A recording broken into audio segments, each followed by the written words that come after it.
Taste the Daily.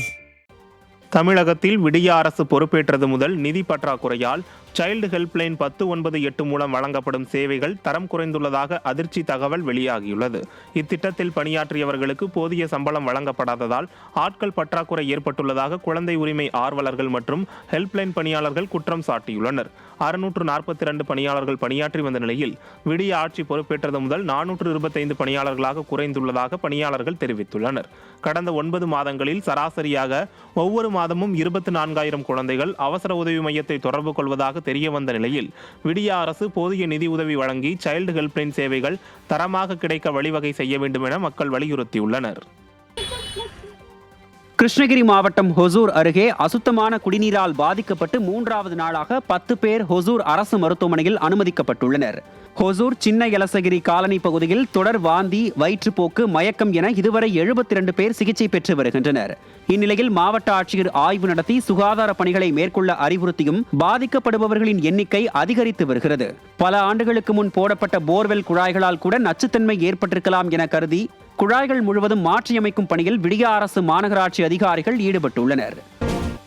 Chennai Marina கடற்கரையை நவீனப்படுத்தும் நோக்கத்தில் கடந்த அதிமுக ஆட்சியில் கொள்முதல் செய்யப்பட்ட ஸ்மார்ட் கடைகளை விடிய அரசு சுடுகாட்டில் போட்டு வைத்ததால் பழுதடைந்து காட்சியளிக்கிறது.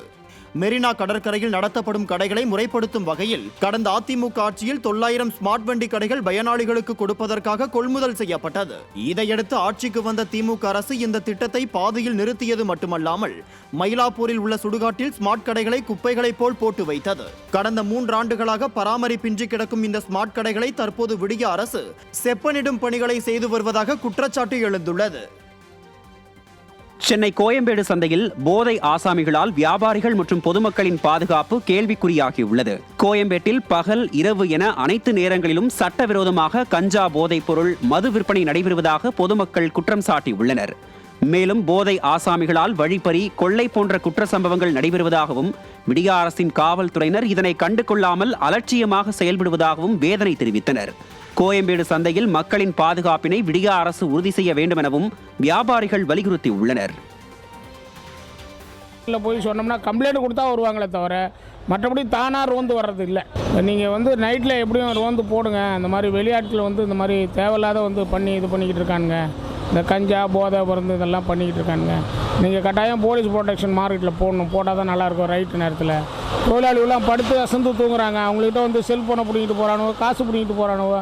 அதனால் நீங்கள் அதை பண்ணுங்க அப்படின்னு நாங்கள் சொல்லி பார்த்தோம். தூத்துக்குடியில் திமுக மாமன்ற உறுப்பினரான ரீட்டா ஆர்த்தர் போதைப்பொருள் விற்பனை செய்வதாக காவல் கண்காணிப்பாளர் அலுவலகத்தில் திமுகவினரே புகார் அளித்துள்ளனர். தூத்துக்குடி மாநகராட்சியின் 40வது வார்டு திமுக வட்ட செயலாளர் டென்சிங், அவரது சகோதரர் கில்லாரி ஆகியோர் தூத்துக்குடி மாவட்ட காவல் கண்காணிப்பாளர் அலுவலகத்தில் அளித்த புகாரில் 40வது வார்டு மாமன்ற உறுப்பினரான ரீட்டா ஆர்த்தரின் வீட்டிற்கு சிறுவர்களும் இளைஞர்களும் கூட்டம் கூட்டமாக வந்து செல்வதாக கூறியுள்ளனர். கஞ்சா போன்ற போதைப் பொருள் விற்பனை செய்வதாகவும் அந்த புகாரில் கூறப்பட்டுள்ள நிலையில் தூத்துக்குடி மக்கள் அதிர்ச்சி அடைந்துள்ளனர். திறமையற்ற ஆட்சியில் திமுகவினரே போதைப் பொருளை விற்பனை செய்வதுதான் திராவிட மாடலா என பொதுமக்கள் கேள்வி எழுப்பியுள்ளனர். மத்தியில் பாஜக அமைச்சரவை பொறுப்பேற்று ஒரு வாரம் கூட ஆகாத நிலையில் ஆளும் பாஜகவின் கூட்டணி கட்சி அமைச்சரான HD குமாரசாமி குடைச்சல் கொடுக்க ஆரம்பித்துள்ளார். குஜராத்தில் செமி கண்டக்டர் ஆலையை தொடங்கும் அமெரிக்க நிறுவனமான மைக்ரான் டெக்னாலஜிக்கு வழங்கப்படும் மானியம் குறித்து மத்திய அமைச்சர் குமாரசாமி கேள்வி எழுப்பியுள்ளார். செமி கண்டக்டர் ஆலை முக்கியம்தான், ஆனால் அதற்காக மைக்ரான் டெக்னாலஜி நிறுவனம் வழங்கும் ஒவ்வொரு வேலை வாய்ப்புக்கும் 3,20,00,000 ரூபாய் மானியம் என்பது ஏற்க முடியாதது என கொடிபிடித்துள்ளார். செமி கண்டக்டர் உற்பத்திக்கு முக்கியத்துவம் கொடுக்கும் அதே சமயம் நாட்டின் சிறு, குறு மற்றும் நடுத்தர தொழிற்சாலைகளின் வேலைவாய்ப்புக்கும் முக்கியத்துவம் தர வேண்டுமென குமாரசாமி குஜராத் மாடலை இடித்துரைத்துள்ளார்.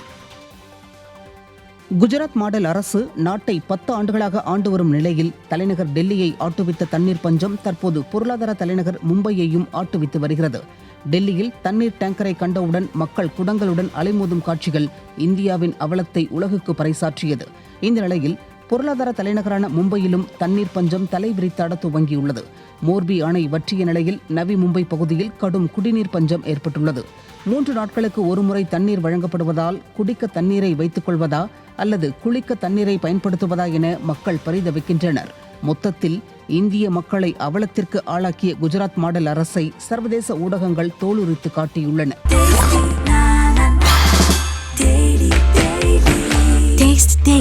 Taste the Daily.